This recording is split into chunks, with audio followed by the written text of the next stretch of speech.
Breaking news చూస్తున్నాం. ఉమ్మడి ఆదిలాబాద్ జిల్లాలోని ముఖరా గ్రామ రైతులు వినూత్నంగా తమ నిరసనను తెలిపారు. రుణమాఫీ కాలేదు, రైతు భరోసా రాలేదు, ఇక తమకు మిగిలింది ఊరే సీఎం రేవంత్ రెడ్డి అంటూ పంట పొలాల్లో తాడు కట్టి ఊరి పెట్టుకుని నిరసన తెలిపారు. ఇప్పటికైనా ముఖ్యమంత్రి రుణమాఫీ అందరికీ చేయాలని, రైతు భరోసా వెంటనే వేయాలని, అసెంబ్లీలో రైతు రుణమాఫీ పూర్తి అయిందని పచ్చి అబద్దాలు చెబుతున్నారన్నారు. తమ గ్రామంలో సగం మందికి రుణమాఫీ కాలేదని, వెంటనే అందరికీ రుణమాఫీ చేసి రైతు భరోసా వేయాలని డిమాండ్ చేశారు. లేని పక్షంలో రైతులు ఆత్మహత్యలు చేసుకునే రోజులు వస్తాయన్నారు.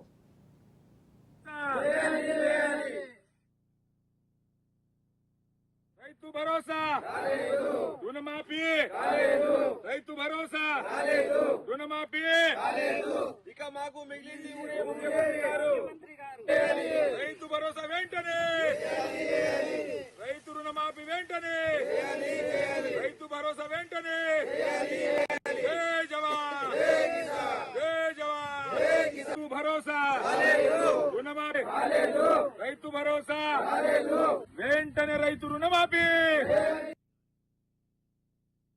గారు రేవంత్ రెడ్డి గారు గతంలో ఎన్నికల ముందు పూర్తిగా రుణమాఫీ 2 లక్షల రూపాయలు రైతులకు ప్రతి కుటుంబానికి చేస్తా అని హామీ ఇచ్చిండు.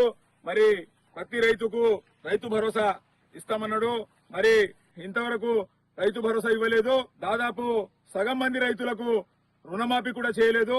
పంటలు సరిగా పండక, మార్కెట్ లో అమ్ముతే ధరలు సరిగా రాక, మరి పెట్టుబడి సాయం ముఖ్యమంత్రి గారు రైతు భరోసా ఇస్తామని ఎగగొట్టడం, మరి రుణమాఫీ చేయకపోవడం, పూర్తిగా పంటలు సరిగా పండక, రుణమాఫీ కాక, రైతు భరోసా రాక ఇలా ఆత్మహత్య చేసుకునే పరిస్థితి ఏర్పడింది ఈ ప్రభుత్వంలో అని ఏదైతే మీరు 6 గ్యారంటీలు ఇచ్చిరో దాని భాగంగానే 2 లక్షల ప్రతి కుటుంబానికి రుణమాఫీ చేస్తామన్నారు. మరి ఇలా 4వ విడత అయిపోయింది. అందరికి రుణమాఫీ చేసినమంటున్నారు. మీరు రండి ముఖ్యమంత్రి గారి మా గ్రామానికి రండి. ఎంతమందికి రుణమాఫీ అయింది, ఎంతమంది కాలేదు చూసుకోండి. అధికారం మీ చేతిలో ఉంది.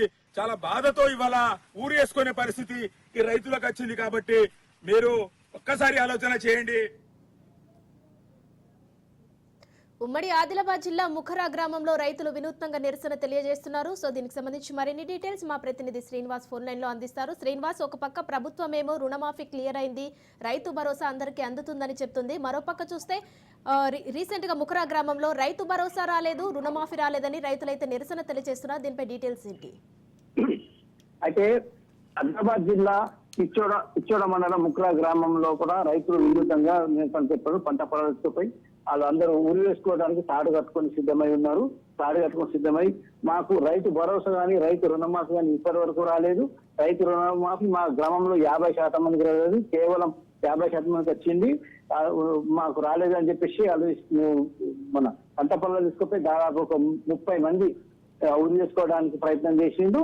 సో ఇది ఊరి వేసుకున్న పరిస్థితి సంవత్సరమై వచ్చి గవర్నమెంట్ సంవత్సరమై ఇప్పటి వరకు కూడా మాకు ఎలాంటి రైతులకు రుణమాఫీ కానీ, రుణమాఫీ కానీ, రైతులకు సంబంధించి ఎలాంటి సంక్షేమ పథకాలలో మాకు రాలేదని చెప్పేసి ముఖ్య గ్రామం వాళ్ళు వినూత్నంగా నిరసన తెలియజేసిండు. రాష్ట్ర ప్రభుత్వము ఒక పక్క ఇచ్చినాము అని అంటుంది కానీ కేవలం శాసనసభలో మాటకే, పేపర్ల మట్టుకే ఉన్నది. కానీ ఇక్కడ స్థానికంగా ఇక్కడ చూస్తే మాత్రం ఇక్కడ పరిస్థితి మాత్రం వేరే ఉందంటే రైతులు మాత్రం చాలా ఆవేదన వ్యక్తం చేస్తూ మాకు ఎలాంటి సంక్షేమ పథకాలు మాకు ఊరేసేయడం అని చెప్పేసి తెలియజేస్తున్నారు. Right, thank you Srinivas. సరిగా రాక, మరి ముఖ్యమంత్రి గారు రైతు భరోసా ఇస్తామని ఎగగొట్టడం, మరి